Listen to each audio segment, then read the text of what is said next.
Yeah. I love my HBCU. And boy, I love it, love it. I love it, love it. I love my HBCU. And man, I hope my team they won one. I hope my team they won one. Yeah. Man. I hope my team they won one. I hope my team they won one. I tune into the HBCU Sports Lab to see if my team won or lost. If they lost, I'm quiet as a mouse. But if they won, keep tab. I'ma do the dab, yeah. Dr. Cavil, he know what he be talking about. Mike and Charles, they know what they be talking about. They compress the analytic data with this hip hop. If you know them like I know them, they gon' tell you if your team, if they won or lost, and who the ball. So listen to Professor, yes sir, and pay attention, cause he gon' teach a lesson. This is Dr. Cavil inside the HBCU Sports Lab with Mike Washington, Charles Bishop, along with Brian Fulford and BJ Jones. Gonna give you your updates of your weekend and who's on the ledge. Charles, who's on the ledge? Well, I don't know. I was trying to figure out whether I want to put a school on the ledge or not, and I think things are still out there in front of them, but BJ, damn. What you call it, BJ? I mean, that's at home. That's at home off a bye week. I don't know what to do with that. That's a tough one. I'm trying to figure out whether the Southern fan base needs to be on the ledge or not. I don't know. I'll tell you this, Chuck, is that our fan base has been on the ledge since December. You didn't get an opportunity to go to the game where we played y'all, did you? Yeah. Mm-hmm. Did that look like a Southern fan base? Nah.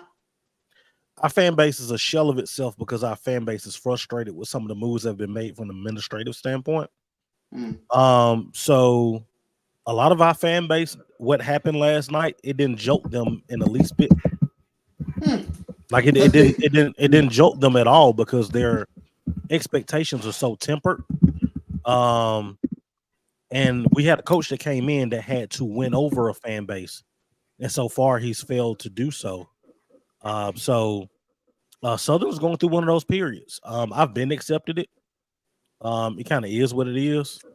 I've been there. So that's kind of where we are. It's kind of atypical season for Southern.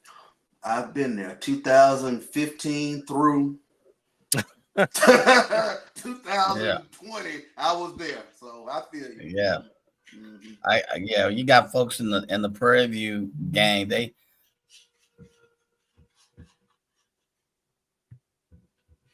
might just freeze up as he was starting to. Yes, I was going to add that there's some frustrated Prairie View fans out there, and I agree with you, B.J. Jones. When I noticed Southern coming down there, it wasn't the same impact of the fan base, and even if it was relatively similar, the pride in terms of the arrogance that some people see them with them, I would say it was just their expectation certainly wasn't measured the same. Mike, what were you finishing up saying? I was saying that, man, they are very frustrated. Very frustrated. Yeah, and it was a weird game yesterday. 2 times. Go ahead, Mike. Yeah, 2 times SWAC West game, and the expectations were a little bit higher, but now you see the way we started out. I think they saved a little bit with a Grambling win, but you got some folks that are calling for quite a bit, and in terms of quite a few changes in Prairie View, and there's a lot of frustration factors very high at PV. So sorry if I'm going in and out. So. Yeah, you made it through that one. And yesterday game was an indication that you have number 15, 16 Incarnate Word. Talent-wise, you played with them pretty early. You get to within 5 points, and you have there's a follow-up drive, and you get them on a 3rd and 10. They get you on all sides to make it 3rd and 5 on a penalty. And they go deep. And questionable call, but you've been playing penalty all day long and all season long, that's what the expectation for folks. So you're not going to get those close calls. You get interference that sets out first and down, and they go and score, and they kind of pull away after that. So that's what you see, yo-yo, up and down penalties. You see the talent that is there, and they kind of establish it for a minute. You see some concerns, obviously, with the backup play. But I don't know. But I'm here representing Texas Southern today from homecoming. So I'm going to get out of all this sad woes. And I know you got a Norfolk State Spartans fan that they ready to push somebody off the ledge, Brian. I know that's your family. Mom, rest in peace. And your dad has those stories to tell as they talked about you. And you kind of poke a fun at them sometimes and show them love. But right now, even while the Southern fans probably would be happy with Coach of what he did at that time, of what they seeing now. But other than that, they probably don't understand why he didn't bring that with him.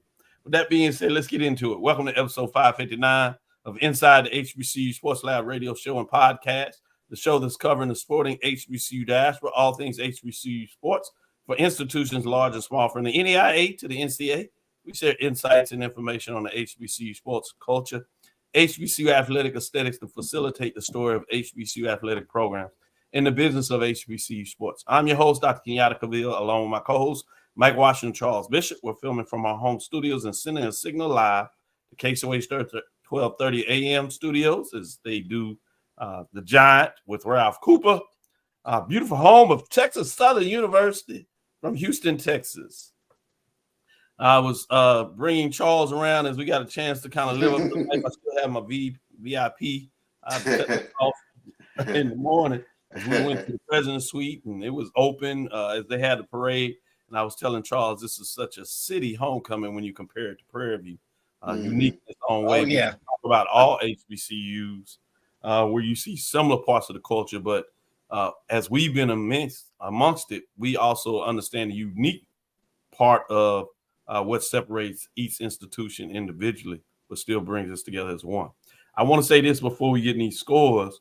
While Charles and Brian are able to kind of smile, I'm intrigued to see, what their thoughts in terms of A&M coming back. Obviously, Jackson State finished off the game, being able to run out 2 minutes, what I think is a significant statement. But to be beaten up on a team that bad at halftime, obviously this is a 60-minute game. But I wonder if that kind of concerns you. And then same with Brian. You playing a team for their homecoming. Yeah, they're mostly up. But you're playing a fourth, fifth string quarterback. And while the game got away, if you were able to watch that game, you saw that Alabama State had some chances. And I would think there would maybe be some concerns with you, Brian, in terms of your defense a little bit there. And same with Charles. So while you get to celebrate the victory and never apologize for a win, but are there some things that still kind of lingering, have you saying, I don't know? Brian? Well, look, I'm first off, in all transparency, I didn't get to watch all of it because I was broadcasting doing the game. So congratulations on that. Same with Charles. Both of y'all stepping up and leaving the boys out here on the side as y'all do y'all thing. I see you dropping the mic. Trying to get like Charles. I'm trying to get like Charles. But I will say this. What's the concerning part is the amount of turnovers for FAMU. And FAMU is winning ball games in spite of themselves, making a lot of right now I don't even know what the plus minus is, but on the turnover scale, but it's very much skewed to the minus. How long is that sustainable? I don't know. Granted, we had the better quarterback on Saturday, and at the end of the day, that made the difference, I think. And Alabama State's defense is probably what kept them around. And I'm just happy that we covered expectation, And so at the end of the day, no one will think about it and remember the how. We're just going to look at the final results. And it was 2 touchdowns. And onto the bye. I'm not even 2 weeks ahead yet. Onto the bye, Charles. Onto the bye. I'm not even there yet. Onto the bye. I like it. Charles, what were your thoughts? I know you had to go back and kind of review it. Yeah. That game versus seeing and watching it live, but everybody was like, wow, and getting on Maynard in terms of how Jackson State just jumped out there and really thumped them early. Mm-hmm. But then you go back and start reading and the plays, and you're like, ooh, second half. Yeah. That is a concern because this team does have sort of a Jekyll and Hyde personality. I mean, they can look the part at times, and then inexplicably it just goes somewhere. And that's just one of those questions I have to ask, Coach Taylor, in terms of what happens. I mean, we've seen it where, teams get up on teams and then all of a sudden they take their foot off the gas. And anytime something becomes consistent, because we saw it at Texas Southern and we saw it again yesterday, I never begrudge a win, but at the same time, you kind of like, okay, all right, now FAMU is going to be coming in a couple of weeks, and it's always rough when you go play Alabama State, and you especially take a look at it in regards to distraction games, homecoming. It happened last year with Alabama State, so that's something that you just kind of you keep an eye on, because that's something that it sort of raises an eyebrow. Good stuff. Good stuff. Well, let's get some of these scores of the week and tell you what's taking place. If you go into the MEAC while we're all focused on the SWAC and our individual institutions that we keep a little extra eye on, something seems to be happening special in North Carolina, and I'm talking about the North Carolina school that with the Eagles. If you look at the last 3 weeks in terms of what they've done, scoring and defensive, they've made some major statements. Quietly, South Carolina State in their non-conference games have gotten some big wins, and they added another one. This is the Tennessee Tech team that beat Tennessee State, which is certainly at least solid. They got a big win in their conference play when you look at the independents. Hampton, though, they left one on the field in a lot of people's eyes, which is kind of like the Hampton you see, up and down. Certainly does well non-conference against HBCUs.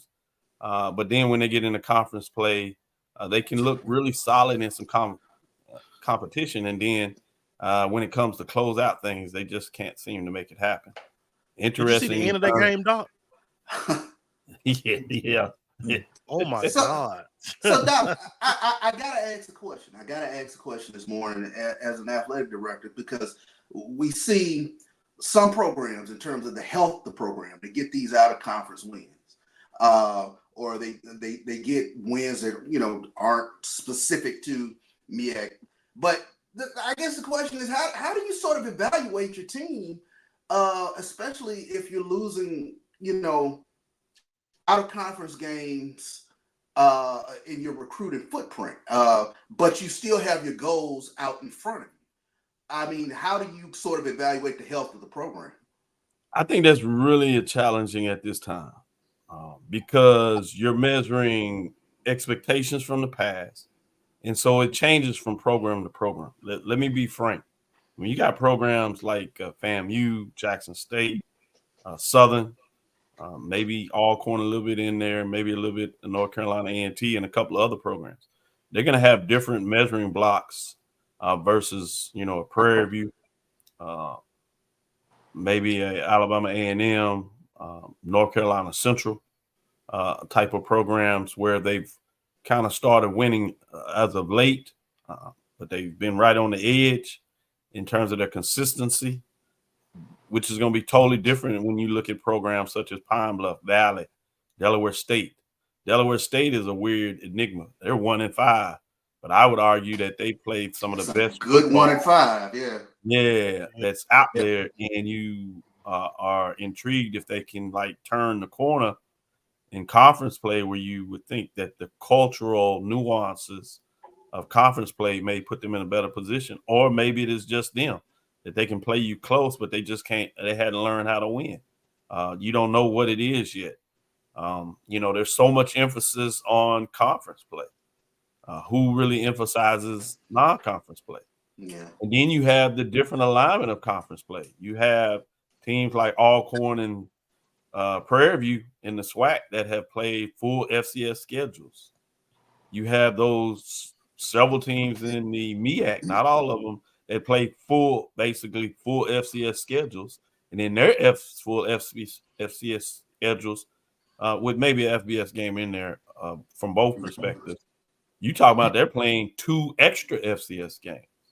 So their margin in terms of what they can do is measured out of 4 games, while you're looking the SWAC. If you're playing a full FCS, FBS schedule, you're talking about 2 games. What does that look like? What is the regional options in terms of the football in your area that you recruit against? What does that mean? So it's really a challenge to answer that overall versus going to each program. You really need to look at each program specifically and try to measure what are those expectations at a given time. Are the schools a football school? Texas Southern, Alabama A&M, Norfolk State. They have a Central is one of the enigmas out there, but they were in that for a while, where in a lot of ways the emphasis was in terms of the history of what they do in football. I mean, what they do in basketball. Yeah. Not necessarily football, which is another component you got to kind of ride. Where is the level of the AD VP of athletics? Are they new to HBCU sports? Are they new to the program? Do they have a long-standing history? Do they understand the nuances? What pushback are they getting from their president or chancellor? What are the components of the alumni? So in a lot of ways, that's really unique when you talk about what that looks like. And again, I think you have to go program to program. Alabama State, Alabama A&M, where they have unique regional rivals of late, some of the latter teams outside of FAMU, Bethune-Cookman to join the conference, where they have historic matchups against D2 programs that are aligned with previous conference they were members of. Obviously, Alabama State goes back a little further in terms of joining the SWAC in 82, and then Alabama A&M in 98, but they still have connections with rabid fan bases of SCS programs. When you talk about Miles College and Tuskegee, one of them is one of the most historical matchups out there when you talk about the Turkey Day. That's unique. You can't really stop playing those games, but how much does that help you, hurt you? Where does it bring to you in terms of on the field in regards to the expectation as the FCS D2? You're supposed to win those games in a lot of ways pretty heavily, but you know the uniqueness between Tuskegee and Alabama State. Right. You also know the uniqueness between Alabama A&M playing both those teams where they pretty much dominated. But how do you measure that you're supposed to win those games? Do you win them by enough? That's weird in terms of those. That's Norfolk State and Virginia State. How that matches up there. Hampton, North Virginia. Carolina A&T and Central versus Winston-Salem State. Those are games that not have played as much, but the fans want that game. Where does it really help you? You saw A&T. Fans were going, you talking about jumping off the ledge. They would have lost that game. And we now see that Winston-Salem State is pretty solid.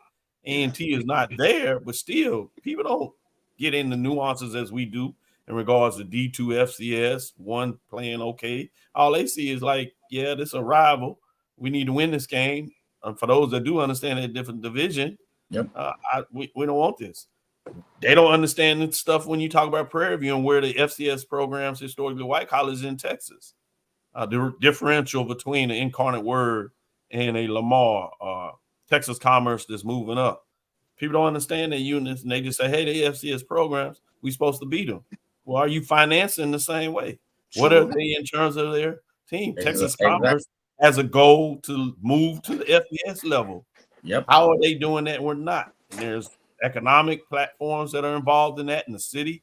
So there are a lot, essentially what I'm talking about, there are a lot of different pain points that you really need to look at before you can go down that rabbit hole. Sure. Far extended our first. We're going to take the break, come back on the other side, give you the updates actually of scores, and then we'll release the poll rankings later in the show in terms of the major divisions. Let's take our first break, come out the other side. Thank you, Charles, for that business question, and get into some more actual football talk now that we have some updates and scores. If you think all pads are exactly the same, think again. This is Always Ultra Thins reinvented with the Always Triple Protection System. This pad wicks gushes 90% faster, absorbs even more so you can feel dry, and locks odors in. Rethink your pad for up to 100% leak-free and odor-free comfort with the totally reinvented Always Ultra Thins. This is always like never before. The Cavil Group is a Florida-based marketing and training consulting firm. We help businesses communicate to their target audience and engage them in conversation. We also help to expand their audiences, which will ultimately result in growth for those organizations. In addition to being a certified constant contact specialist, my colleagues and I are also certified in John Maxwell Leadership Principles. We use these proven principles to conduct workshops, training, and private coaching sessions for individuals and companies looking to take things to the next level. Contact us to schedule a free consultation. Issues today, don't delay, call Cavil. Nope. Nope. Come on, him? Ooh, I like him.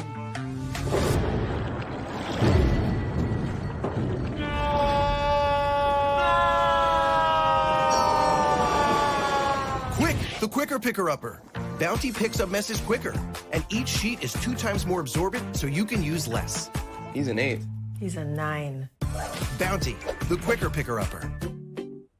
This is Brian Fulford. AD Drew and I are co-hosts of the BCSN Sports Wrap. We talk about all things related to HBCU athletics. From the games, teams, coaches, and fan interest stories, we cover it all. You can find our shows on Facebook at BCSN Sports Wrap, YouTube at MyJBN Online, and everywhere you listen to podcasts like Anchor, Spotify, Google, and Apple Podcasts. You can also find the show on the Jericho Broadcast Network's app. Make sure to download. We look forward to you joining the conversation and being a part of the show. Compress the analytic data with your hip hop. If you know them like I know them, they gon' tell you if your team, if they wanna lose, and who the ball. So listen to Professor, yes sir, and pay attention, cause he gon' teach a lesson. This is Dr. Cavil inside the HBCU Sports Lab. As I was showing you all, kind of mentioned, going to give love Texas Southern University their homecoming. This is Collegiate Luxury Goods as they continue to show out from the clothing line. They were there and got me some apparel. I like the way they put in work. I need to see about partnering with them. With that being said, let's get into the mid-majors. Johnson C. Smith seems to continue to do what they do, but we do have an upset, as they would say, upset alert at the top of the conference. But with that being said, let's get into those that were receiving votes and see what they did.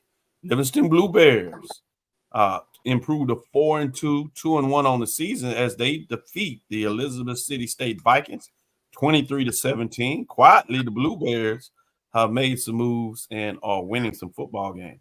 Albany State Golden Rams, we talked about last week. Here they come. They improved to 3-2, 3-0 in conference play quietly. Defeat the Allen Yellow Jackets 57-17. Was not a quiet score there as they continue to win and move on. Guess who else is back after starting out 0-2? You got the Miles Golden Bears.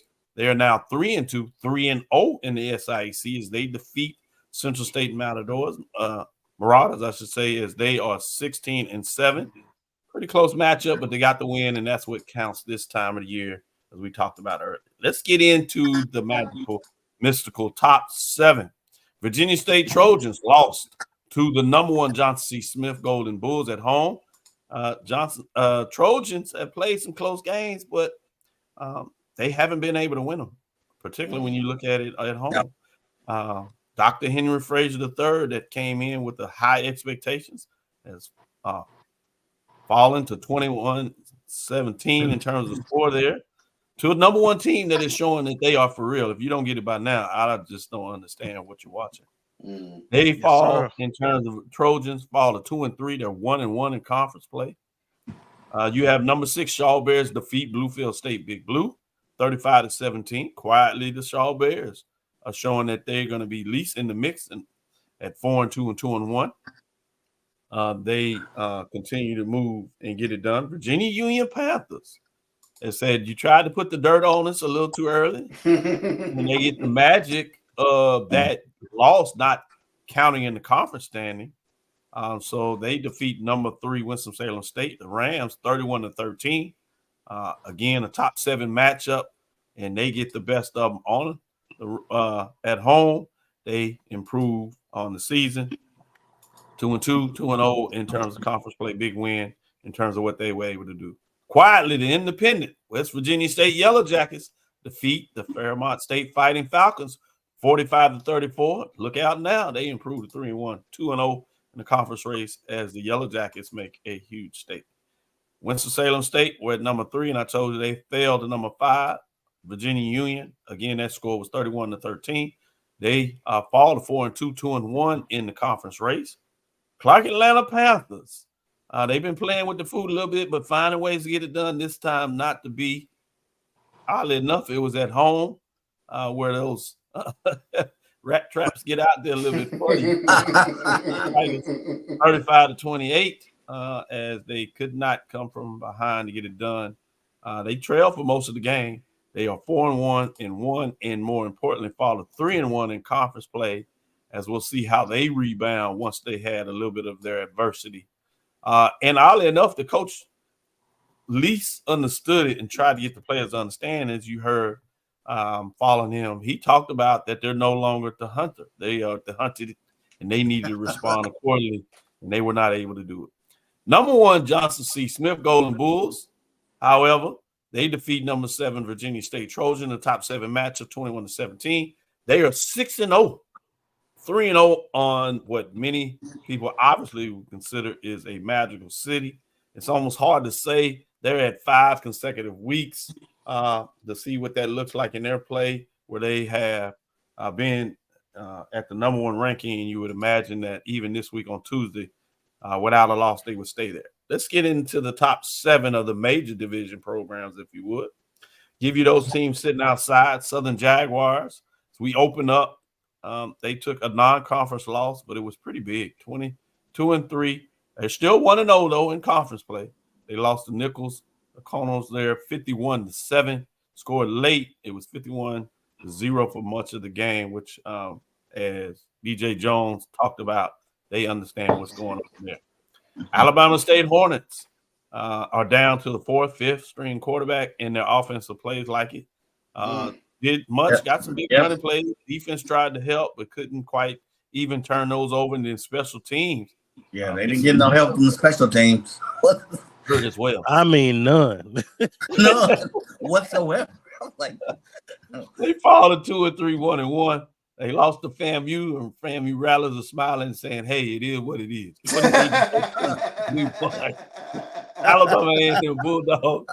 I won't hear all that, Browns. I won't hear all that. Bulldogs, they fall 2-3, 0-1.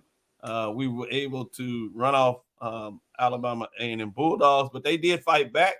But Jackson State makes a statement to me when you get that chance to say, "Hey, you're losing a lot of momentum. We need to get a first down." And they had a 3rd down they had to convert. Big 2nd down throw for 8 yards that set them up on that 3rd down and 2. Got 3 or 4 yards on the 3rd down, first down, and then a big first down run for 20 yards allows them just to kneel out the game, the favorite play when you're talking about winning a close game. They did lose to Jackson State 45-38. Getting the top 7, South Carolina State Bulldogs defeat Tennessee Tech Golden Eagles. In the last parts of that game, 22-20, big plays, and South Carolina State Bulldogs are feeling pretty good in terms of winning some of these non-conference games, which they hadn't done in the last couple of years. We'll see what that means in conference play, but they improved to 3-2. Look out, Miette. Talking down there. Yeah. Look out, Miette. Yeah, and there was a lot of teams they were looking for coaches in the offseason that put their hat for Chennis Berry.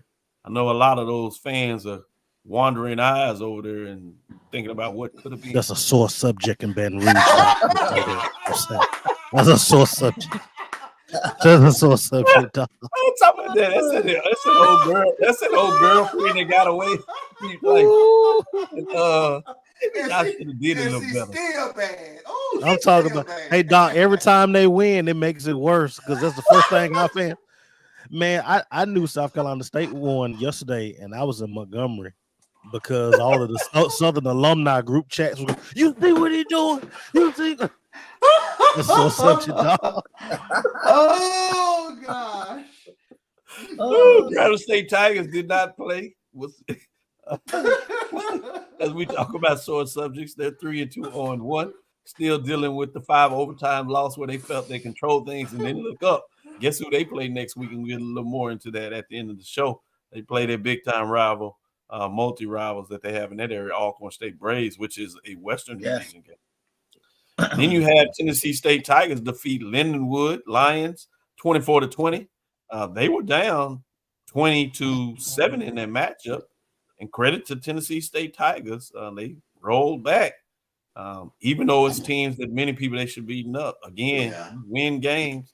You see if you can fix things. It seems to be a better position to be able to fix things when you're winning versus not. They improved to 4-2 and more importantly, 2-1 in the OVC Big South Partnership. Now you have up to number 4. Jackson State Tigers defeated Alabama A&M Bulldogs 45-38. And the Jackson State fans out there, I love are saying, hey, man, we're 4-2 and 2-0. Y'all can talk all that you want. We good. Y'all deal with the problems over there. We ain't got that in our life. Hampton Bryant's lost to Rhode Island Rams. You got the top question of the day. Was all the Bulldog fans is Maynard going to be back next year? They was like, there were polls going around. So anyway, especially at the first half of that game, you for sure. Second half, they be like, "Yeah, here we go again." Now here we go. They were like, "Where's the defense?" 46-44, 2 overtimes. Hampton Pirates bit to bit. It looked like they were going to get an impressive conference win to continue to show that they are the real deal in terms of football, and then they just found a way to let it slide out their hand. They had one first place vote going into this weekend game, so it'll be interesting to see how that will play with the voters as they move forward. At number 2, Florida A&M Rattlers, the Alabama State Hornets, 28-13, 3-2, 1-0. People have forgotten in a lot of ways with all the changes and some of these games that maybe they're not beating up people like they used to, particularly on the defensive side of the ball. They still are the reigning champions, and they are at the top of the polls, and they just find ways to win. At number 1, and that win against South Carolina State seems more impressive by the weeks as they roll by. At number 1, North Carolina Central Eagles. I think there's no question about them being 1. Imagine they're going to stay there. They might even collect some more first-place votes. They defeated Campbell 45-14. It's a Campbell that has a win over HBCU, but they beat them up significantly, 45-14. And right now, the Eagles are rolling. And the question that you have for a lot of folks is have they peaked? It seems like they just getting better. Yeah. Play. Yeah. Obviously, they got the win on their belt in conference play, but you got to win them almost all, as you hear Coach always talk about, because he lost a key one last year. They kept him out. 2 years ago, they lost one, but it wasn't enough to keep him out of the championship game where they got it done against Jackson State. With that being said, that is the top 7. Because we pushed along in that segment and y'all kind of talked through that. Let's get into our next break. We'll come back on the other side and talk about the poll rankings as we release those and really get your thoughts on that versus some of the games that talked about last week.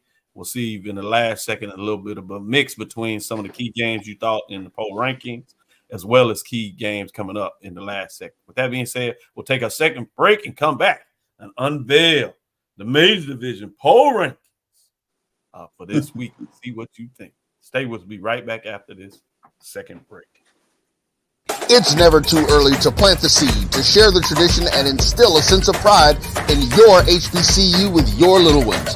HBCU Pride and Joy Children's Boutique helps you share your school spirit with a wide selection of adorable kids apparel and accessories officially licensed from your favorite HBCU.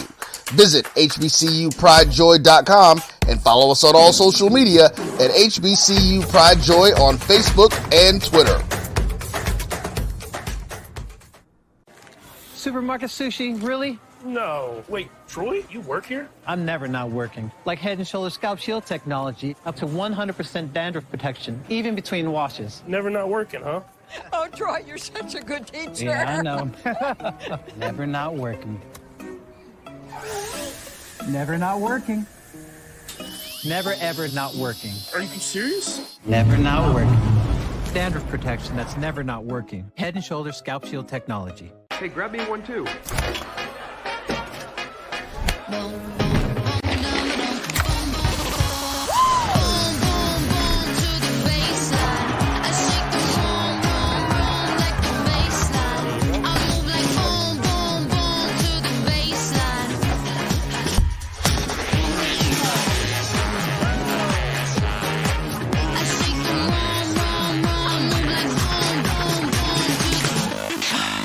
Charmin Ultra Soft has so much cushiony softness, it's hard for your family to remember they can use less. Sweet pillows of softness. This is soft. Holy Charmin. Oh, excuse me. Roll it back, everybody. Sorry. Charmin Ultra Soft is so cushiony soft, you'll want more, but it's so absorbent, you can use less, so it's always worth it. Now, what did we learn about using less? You gotta roll it back, everybody.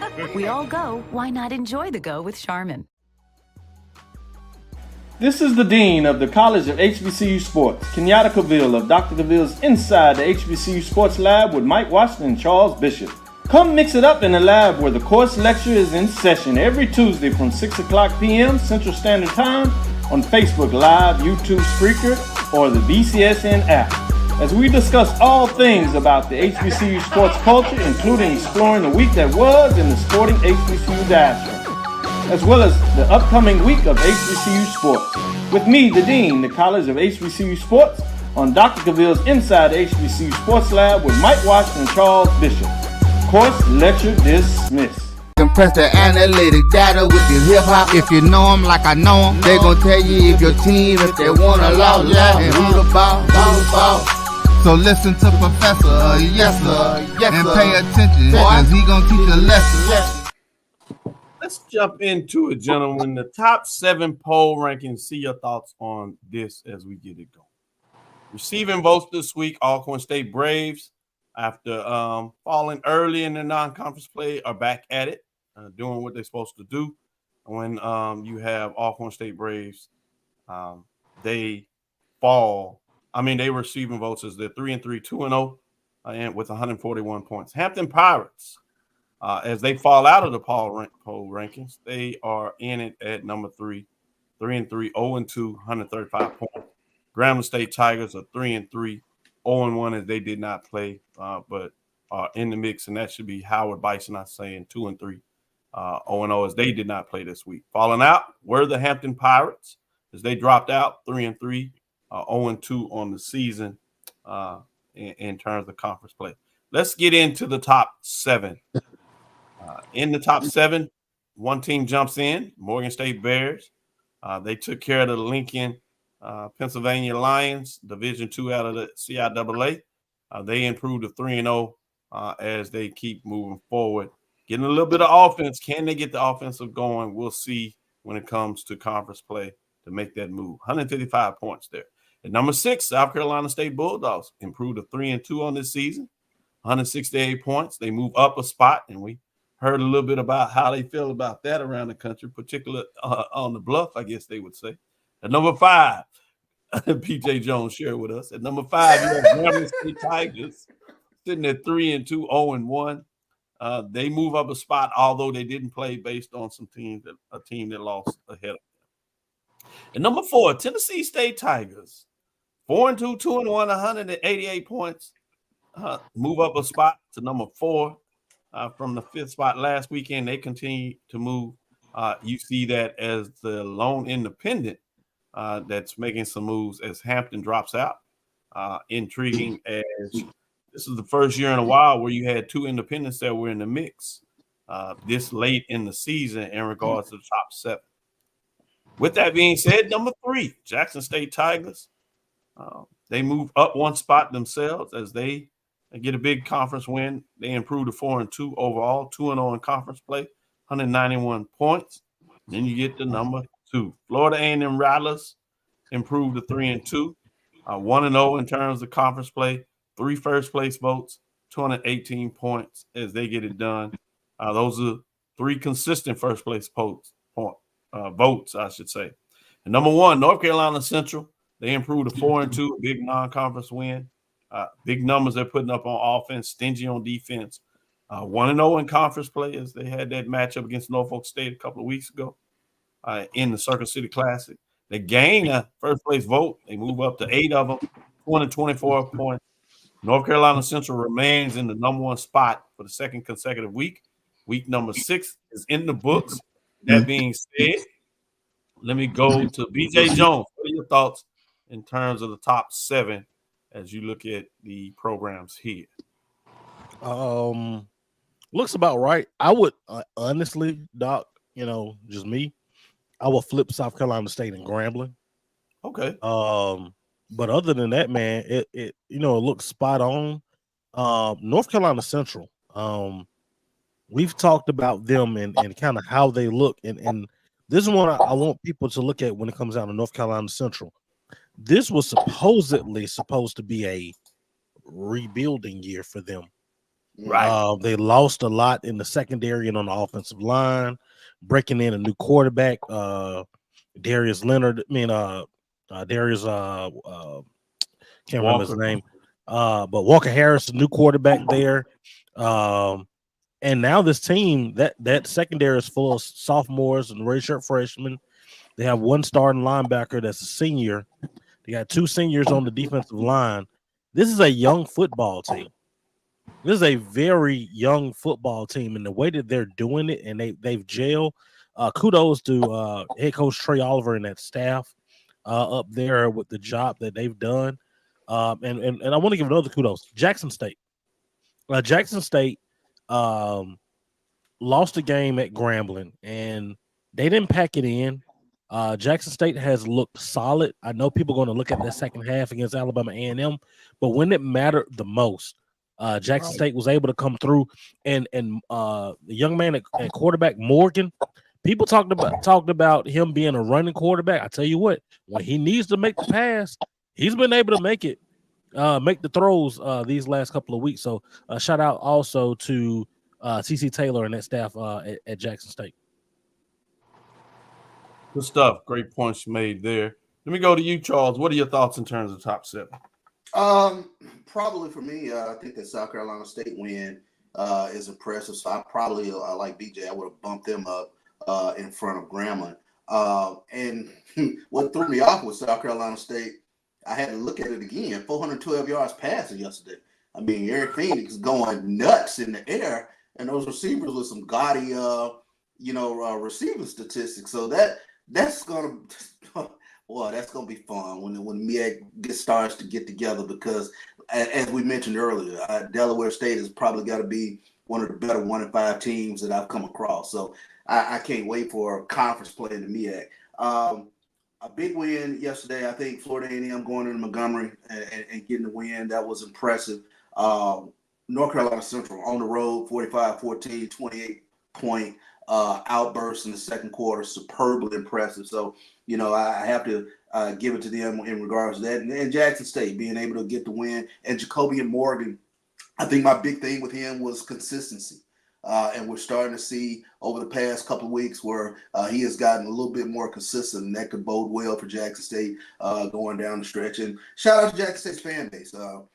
Great representation again in Mobile yesterday. That's 2 weeks in a row. Houston, then Mobile. That's impressive for that fan base to sort of get in behind that team the way they have. And, I got a text last night. I just want TC to win so bad. Well, people are getting out and they're supporting the football team. So that's impressive to go out and see.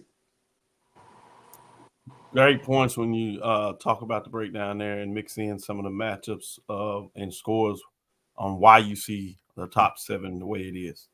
With that being said, Big Mike, get your thoughts on the top 7 major divisions. I think it looks good, Doc. I think the one in agreement, I think you could make an argument for South Carolina State, not only bypassing Grambling, but even Tennessee State. And here's why I say that. Tennessee State and South Carolina have a common opponent, Tennessee Tech. I believe Tennessee State lost to them, and here you have South Carolina with an impressive win against Tennessee Tech, a number 1, number 2 slot in the Tennessee. So common opponent, and you look at how they compare yardage against that team versus allowed points, you can make an argument, a good argument, that South Carolina State goes not only above Grambling, but above Tennessee State, or even with them, however you want to do it. But other than that, the poll looks good. Now, North Carolina Central, I can't say enough about them. I didn't think in this year when they were retooling, rebuilding, they just found guns in the chamber. I didn't know they had that many freshmen, sophomores starting. But if you look at it, they're still, compared to last year, they're 36, 37 points per game, allowing their opponents 23, 24. They really didn't seem to miss a beat, coming off previous historical years. Jackson State is doing well. I think they should have been there. To me, I may be on the outlier. To me, that was a disappointing win. Here's why. Jackson State, if you look at that game in particular and other games, they have this button on, button off mentality. We can flip the button on and flip the button off. If you look at that first quarter, their efficiency was tremendous. Third down conversions, I think they were 5 for 9. You look at the second half of Jackson State, it was like 1 in a million. So you're like, what happened? Did they take the foot off the pedal? Did they start calling out band members in the stands to come play, or what, just to take a break? So I think they did well for the schedule they played. But come on, Jackson State, you're gonna play a tougher schedule later this year. So those are my Good stuff. Good stuff. Mike with the challenges and making a statement and analysis. Some people say a win is good. For Mike, he said, "Hey man, I'm looking deep at it. You got bigger plans in terms of where you want to go. Take a second look." Great points made, Big Mike. Brian, what are your thoughts in terms of top 7? I saved you for last on purpose since you have all that Rattler orange and green back there. Well, first off, I told you, I felt, I don't know whether I said it last week here or somewhere else, but I was waiting on North Carolina Central to sort of redeem themselves from losing at home to Elon. They did. They went on the road. They whooped up on Campbell, a Campbell team that struggled against our the best 1-4, 1-5 HBCU football team in Delaware State. That was a game that probably Delaware State should have won at Campbell.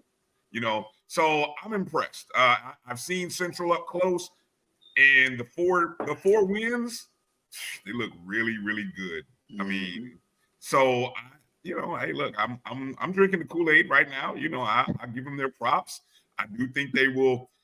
It'll be interesting what happens when they get into conference play, because I think they're gonna be in a battle. I agree with Mike also regarding South Carolina State. I have them, the top 3 I have in my top 10, same top 3 you have, Doc. I have South Carolina State 4. Also on the merits of what Mike said, South Carolina State beat a Tennessee Tech team that TSU did not. And so I think they were both games at Tennessee Tech. So Tennessee State and South Carolina State both went to Tennessee Tech. South Carolina State got the win. Yep. Yeah. So props to both Tennessee State and South Carolina State. Underdogs going on the road, getting wins. That was big. Yeah. Thank you, Eddie George, and thank you, Chinnis Berry. My pocket says thank you. Because otherwise, it was a brutal day in college football. So I thank those 2 programs for coming through for me. But outside of that, I think there's a clear separation of tiers.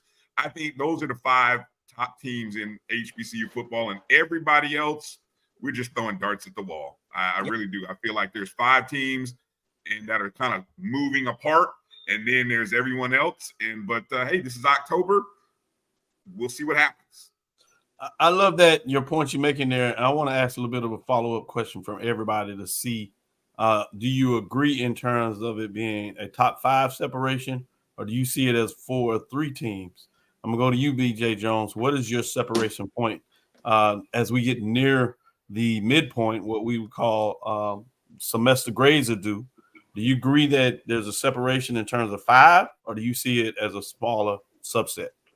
I think it's about a group of 5, 4 to 5. I think everything after that, like Brian said, we're just throwing darts. But this is the most October is where you see contenders and pretenders separate from each other. Bingo. If you want to make November mean something, we're going to see it in October. So we got a lot of big games coming up. There's a lot of big games that are circled on my calendar. Well, I'm like, I might want to get to that one. Yeah, and we're looking forward to it. I agree, and we're going to start a little bit of that next weekend when you have some big matchups, divisional play. In fact, you have in the Western Division, everybody has a divisional matchup amongst the 6 teams, 3 big games starting on Friday next week. We'll see what that means. Mike, DJ Jones talked about throwing darts. Is that homecoming darts or is that just the tailgate darts? No, no. That's a separate apples and oranges discussion. I'm talking about football here. So we talking about homecoming and tailgate. It's a little different story. But I do agree. I do agree with BJ, and I do agree with Brian. It's top 5 right now here in the year our Lord October. I think you get 2-3 weeks into the schedule, then you can talk about tier 3. You can bring up that cute little bus that you do at the end of the year. Who's driving the bus? Dr. Cavil's, who's driving the bus? So I think you can start talking about that in November, and you'll have 3. But right now, I agree that it's 5. Everybody else, we'll see where the wheat and the chaff, get separated with the next 2 or 3 weeks, where you get into some hardcore conference play. I think you'll see the separation. You hear this man talking about my bus? It's not a bus. It's a traveling truck. It looks like a bus. It's a cute little bus, man. It's a traveling truck. That's the truck that the teams pack their equipment on, man. The equipment truck, yeah. Man, that thing look like that thing. I'm sorry. I'm glad you told me because I've been referring to that thing as a little bus. I'm surprised he ain't call it the little yellow short bus. Right. I'm like, man, you get much worse than that, man. It's political season. You got to be politically correct. Charles, what are your thoughts in terms of the top 5, 4, 5? I think is the consensus. Are you going in a different direction?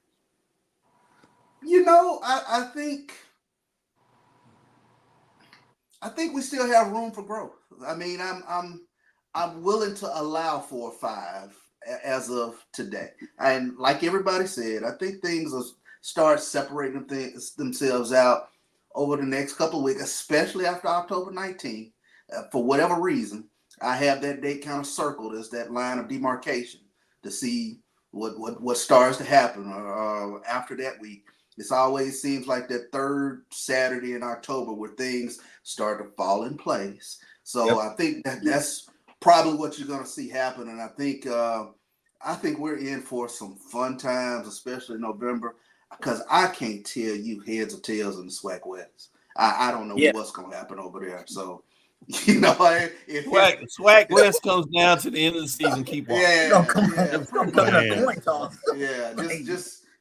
Just keep your eyes focused just on keep that. watching, and we'll figure it out sometime, maybe during the Bayou class. Indeed. With that being said, before we take this last break, I did want to give you the schedule of the top 2 teams. What's left? Are they going to be on a collision course, or do some other teams have some ideas of how they want to crash this early party that we are doing in the poll rankings? Specifically, Dr. Fields, I won't blame it on y'all. You all said top 4 or 5. Even Charles wanted to expand it a little more. With that being said, North Carolina Central will host Virginia Lynchburg. As Lynchburg felt a little pretty good about themselves, even in a loss, leaving out of Houston, Texas, putting up a touchdown and field goal and more importantly, holding Texas Southern offense to nominal numbers, if you would. I don't know if that's more of an indictment on Texas Southern or just that Virginia Lynchburg says, hey, we came to play some football. Yeah, Morgan State at North Carolina Central to open things up in the traditional play.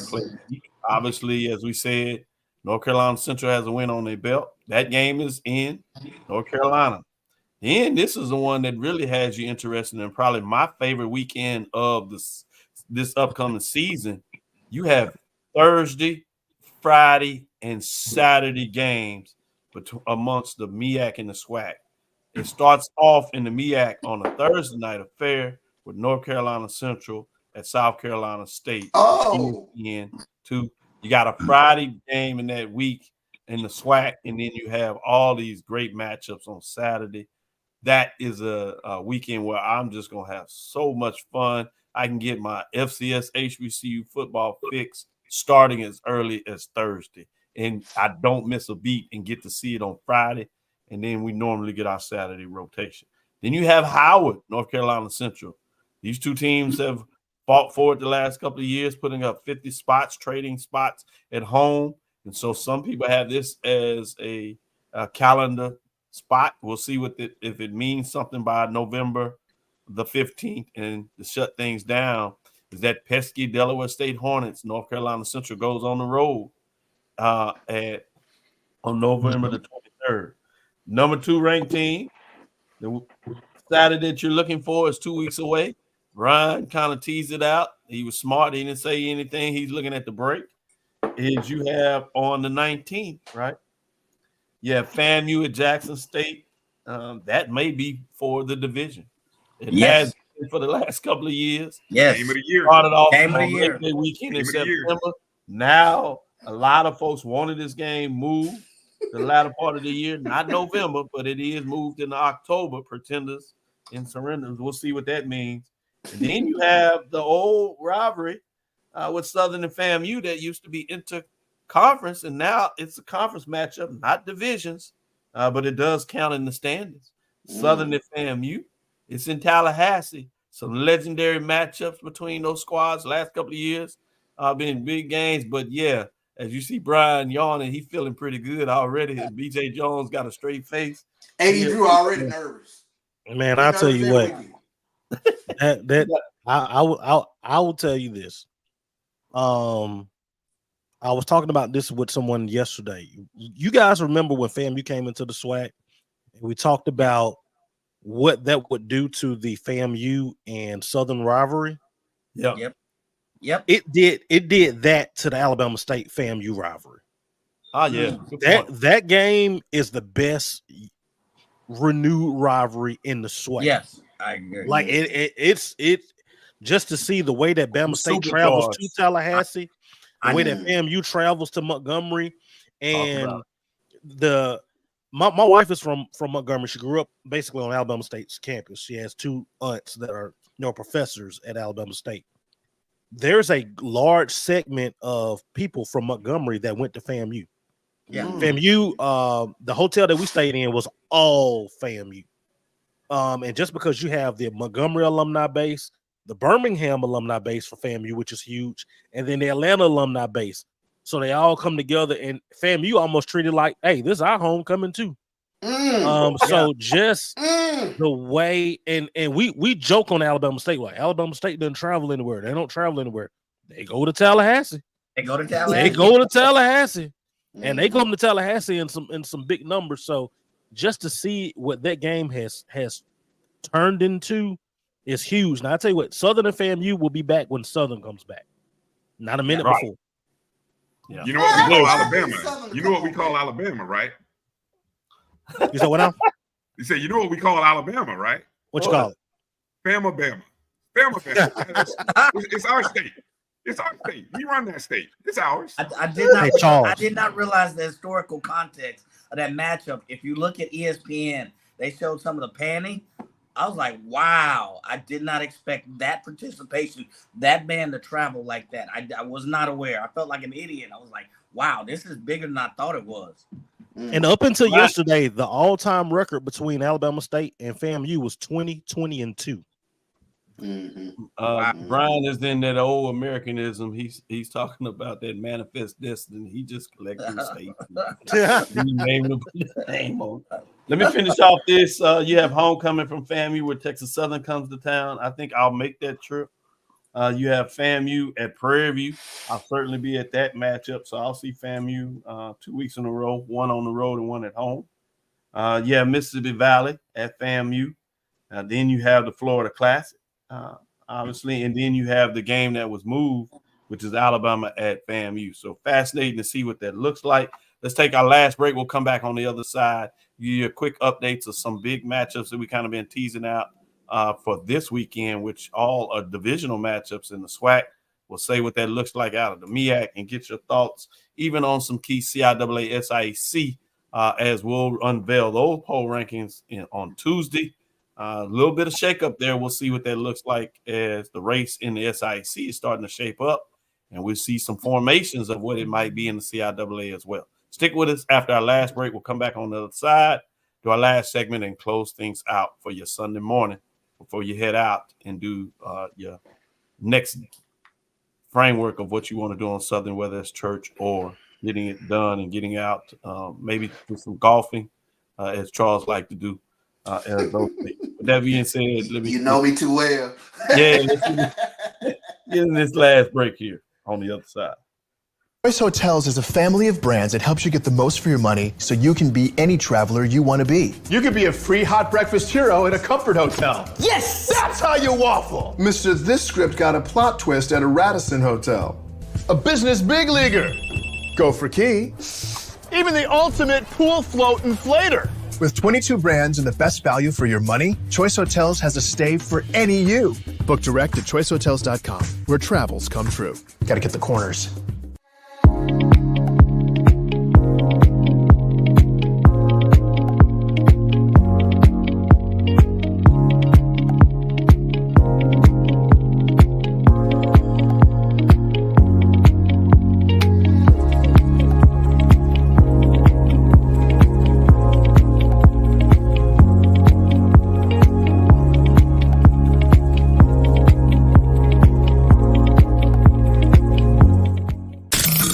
The human voice has always connected audiences with experiences. Major brands all across America have trusted Kever's voice time and time again. Conversational, powerhouse, intelligent, and sincere. That's the voice you need for your creative marketing process. KEAVERSVOICE.com. Kever's Voice, Kever's Voice, KeversVoice.com. Always on, all the time. Since 2002, Empowerment Resources, Inc., a nonprofit organization, has empowered more than 1,500 youth and adults in Duval and surrounding counties. Through its programs, Journey into Womanhood, Girls Mentoring, Life Skills for Teens, and Parenting Education Coaching. To get involved with programs, volunteer, or donate, visit www.empowermentresourcesinc.org. Follow us on social media, facebook.com/empowerment.resources and instagram.com/empowermentJAX. Troy, you work here? I'm never not working. Like Head & Shoulders Scalp Shield technology, up to 100% dandruff protection, even between washes. Never not working. Never not working. Never ever not working. Head & Shoulders Scalp Shield. Never not working. You're looking for the latest information on Southern University sports, the Southwestern Athletic Conference, and HBCU athletics. There's only one place to go. Tune in to the Carlos Brown Show, exclusively on the Black College Sports Network. Compress the analytic data with your hip-hop. If you know them like I know them, they gon' tell you if your team, if they wanna lose, and who the ball. So listen to Professor, yes sir, and pay attention, cause he gon' teach a lesson. This is Dr. Cavil inside the HBCU Sports Lab. I would be remiss if I didn't look back before we look forward. This one is digging in the crates a little bit. We're gonna go back to 2019. In 2019, the Lincoln, Missouri Tigers were in the Mid-America Intercollegiate Athletic Association. And on the date of October 19th in 2019, you had a homecoming for Lincoln, Missouri, and they defeated Northeastern State 27-9. You go all the way to 2024, and it took that amount of time before the Lincoln, Missouri Tigers were able to find another win. It happened to be homecoming, as they have moved to the Great Lakes Conference at the Division II level. But guess what? The Lincoln, Missouri Tigers have found another win after being 0 for the last couple of seasons. They defeat Lincoln, California for homecoming 40-14. So I wanted to say a big kudos and clap. Lincoln, Missouri Tigers as they get a win. Mike was the only one that played along with me. I know. Hey, I lived that too, so let me clap for him. I lived that. I was trying to figure it out. I was like, Lincoln, Missouri. All right. I lived that. Hey, I bet that was. I wonder what took the AD so long to find that phone number for Lincoln, California. Can you come back next week? Exactly. Man, let's put this in perspective. 2019, that was pre-COVID. Yeah. Yes. I was out the football business back then. Yeah. Yeah, so it's been a while. And even in that season, fascinating, and credit to them in all seriousness. Congratulations, Lincoln, Missouri, making homecoming fun to get a win as it's been a minute. And so wanted to acknowledge them for those accomplishments. With that being said, let's turn it and look at next week in terms of some of the key matchups. As we talked about in the SWAC, we have some key Western Division matchups. Usually you would say something like this where you get into B.J. Jones, where it becomes Separation Saturday, October, pretenders for contenders. But the way it's jungled up in the SWAC Western Division, I don't know if that's the case, but we sure know that it'll be important. So with that being said, starting with you, BJ, since I brought up your name, what are your thoughts in terms of some of these key matchup? Any one of them that you're keeping your eye on a little more than the other? I really want to see. There's two of them. I really want to see how does Alcorn fare against Grambling State. I personally believe, and to proven otherwise, I think that Grambling State's a little bit of fool's gold. I think they were fortunate enough to get a lot of turnovers in those wins against Texas A&M and Jackson State. But when you look at those football games, they were dominated outside of the turnover. So I really want to see what Alcorn looks like. Not like Alcorn has looked like world beaters at all. I think that they have some deficiencies on that football team as well. But traditionally, Robinson Stadium has been the house of horrors for Alcorn. Yeah. Even when they're good, they don't win there. So I want to see what happens there. And then Southern going to Texas Southern. Texas Southern, as of recently, had gone a long time without beating Southern. But when you look at it, Texas Southern has gotten the best of Southern. Southern had to pull a rabbit out of the hat last year to beat Texas Southern. Texas Southern starts hot, get that big win over Prairie View to end that streak. But then yesterday, like Doc said, Texas Southern looked a little bit less than impressive on homecoming against Virginia Lynchburg.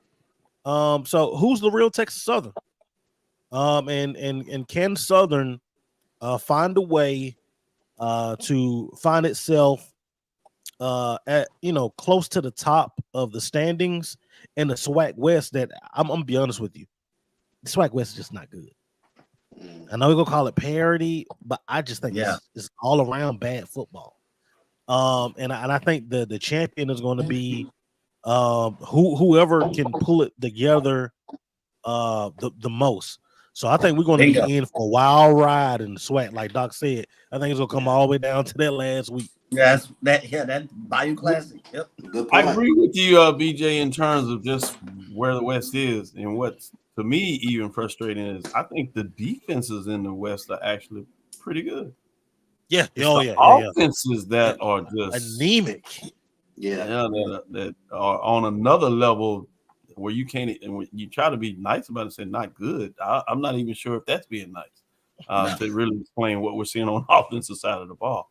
Just to give a little more indication of what you're seeing with the Western Division. They set an offensive back decades in a lot of ways. Brian, let me go to you and get your thoughts. I know you fascinated in a lot of ways with the Eastern Division, but at least take a peek over there, if you would, to the West. What are your thoughts in terms of some of these matchups? Or are you going to go with the matchup in the East?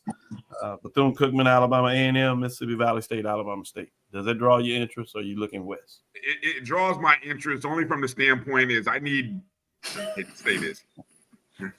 Charles, you know what? I don't want anything to ruin the October 19th matchup between Bethune and Valley. Please. So I need the Alabama schools. Nobody in the state of Alabama won yesterday. Not big level, not little level, nobody. So Alabama, redeem yourself this upcoming weekend so that on October 19th, we get the game of the year and the worst game of the year happening on the same weekend. The battle for the top of the division and the bottom fallout game. I don't know what. So if you know, you know. That's all I'm gonna say about the East. Man, only somebody that does the prop bets would be even looking at the matchup this weekend based on what they anticipate they want to see the following week from the top to the bottom. Redeem yourself, Alabama. Redeem yourself. Alabama A&M at home. Alabama State at home. Redeem yourself, Bulldogs and Hornets. Redeem yourself. That's all I can say. Now he wants to give the state back his name. Alabama, do what you do. Exactly. Boy, I tell you, nothing like Brian Fuller for keeping Vegas in business. I love it. Obviously, we look to the SWAC West next week, and the question for me, I think, BJ, you touched on it. The whole is a house of horrors for Alcorn. So that is something that I'm really looking at. But the consistency of Miles Crowley, he's already thrown 5 interceptions coming into that game. So who is Grambling if they're not turning you over? That's the question. If Alcorn protects the football, can they go in there and get the win? The consistency of Xavier Vaughn, the things of that nature. So my buzzword all year has been the consistency of the quarterback. So who do we get that night? And then obviously, Texas Southern has had recent success with Southern. Southern was able to turn the paradigm, if you will, last year. But Texas Southern, to me, is a different looking football team when KJ Cooper is healthy, and we haven't seen him since week 1. So will he be back for the Southern game? I think that's going to be huge because right now you get an opportunity to really kind of stack the box on Texas Southern, and they just have to run through you right now. But I think the number 1 quarterback at least gives him a different dynamic. So that'll be an interesting game to watch. Yeah, especially when you saw Chase the way he finished the season, and we haven't heard anything from him. So you're right. That's fascinating when you talk about that. Big Mike? Yeah, I'm still on Brian. I'm sorry, man. I'm like, go Alabama against the 04s. That game, that sticks out of me. I want to see who gonna win, and are they gonna win? Are they gonna beat the 04s? Look at Mississippi Valley, 0 million. I don't want to say it, but I ain't gonna go Valley just yet. I'm gonna wait a little while because they got to play the rest of their schedule. But the one that really steps out to me for all the reasons that CB said was that Southern and Texas Southern game. That's pivotal. That's pivotal. What team are we gonna get? And then the one that really, my number 1 is Alcorn State and Grambling. I believe I'm not a believer. I'm not drinking the gold or the whatever they call it, fool's gold, or taking the fool's gold for Grambling. I want to see from a proficiency standpoint, which offense is Alcorn State good? They coming off a game where the quarterback threw 5 interceptions, or which Alcorn State team we gonna get? Which Grambling team are we gonna get? And who can put up an efficient offense for a full game? I think that Alcorn State Grambling to me is my number 1 game to really pay attention to. I don't know what it's gonna mean in the swing of the West. Does that mean if Alcorn State wins, they're gonna come out right at least potential tops or what? But I want to see who can play a complete game that one. That may be an ugly game, to be honest. So we'll see. Well, Tennessee State basically has us still looking at the Western Division. Looking at the independent programs. Hampton maybe so, but they're off, as well as A&T next week as they prepare for the matchup amongst each other and for the homecoming at A&T, greatest homecoming on earth, as they like to G-Ho, as they like to say in those parts. It will be interesting. Can they get a victory over Hampton that nobody expects? But that's 2 weeks away. So we'll go with the Tennessee State OVC Big South OVC in terms of that matchup in week 7. which will feature Eastern Illinois, which just comes in 1-5, Tennessee State in 4-2. So before you know it, Tennessee State should be rolling and back in the mix if they can find a way to get it done against Eastern Illinois. With that being said, let's shift to the MEAC, where you have a couple of matchups. Let me see if any of these have you excited for whatever reason. You have Sacred Heart at Howard, Townsend at Norfolk State. That's Townsend playing another HBCU since they played Morgan State. Lynchburg at North Carolina Central. Delaware State at Robert Morris. Merrimack at Morgan State. Does that do anything for any of you all? With that, we'll move on. No.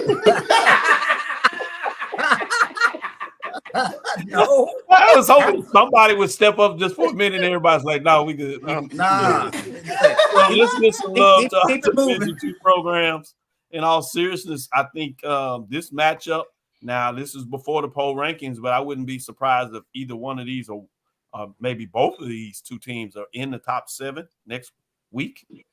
Regardless, Albany State, Golden Rams at Miles, Golden Bears. I think this is intriguing in the SIAC as things are shifting up in terms of what that looks like.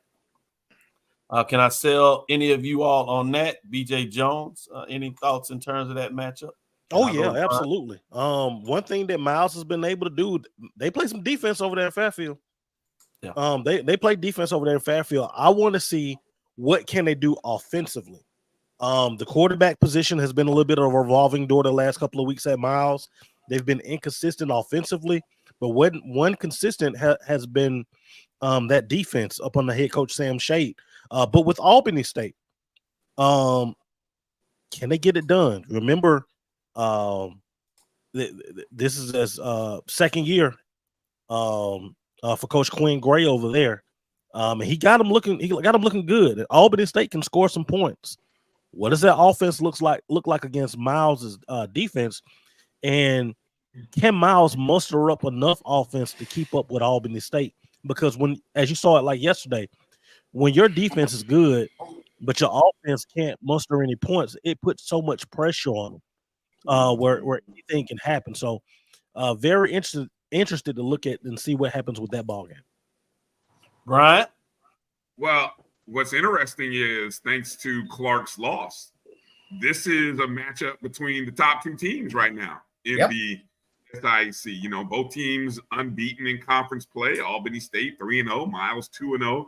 And what really makes it interesting is the loser sort of falls down into that muck of one-loss teams with Clark, Fort Valley, Benedict, and Tuskegee. Don't tell nobody. But yeah, even they have one loss. So it's like you lose this game, you kind of lose, then you start looking at schedules and kind of say, okay, who has who remaining in the last 4 to 5 games of the conference, So I think that's how big a loss Clark's loss was, because I really felt like Clark had an advantage had they not lost, because really I thought the only real quote-unquote tough team left was Miles. But now that Clark lost, they kind of lost their buffer. So it's open. It's wide. It was always wide open, but it just gets really, really interesting, I think. So I'm excited to see that game. Let me switch, Charles, Bishop, and Mike. Let me switch to the CIAA matchup. I got for you all to discuss is Shaw Bears and Winston-Salem State Rams. Both these teams were playing really good, surprising everybody. This is a top 7 matchup currently. We'll see what that looks like on Tuesday. Does it stay a top 7 match? But regardless of that, these two teams cannot afford another loss in terms of trying to fight to be in that championship. These are two teams that are playing for a CIAA spot in the championship game that I'm not sure people thought about at the beginning of the season. So this one continues to have somebody in the race, and it gets a bit tougher for the team that loses out of this. This was previously until this year where all teams are playing, top 2 teams playing the championship. This was a big meeting in the Southern Division. Still a big meeting, but now it has even more on the line in regards to that matchup. With that being said, Mike, what are your thoughts in terms of the Shaw Bears at Winston-Salem State Rams?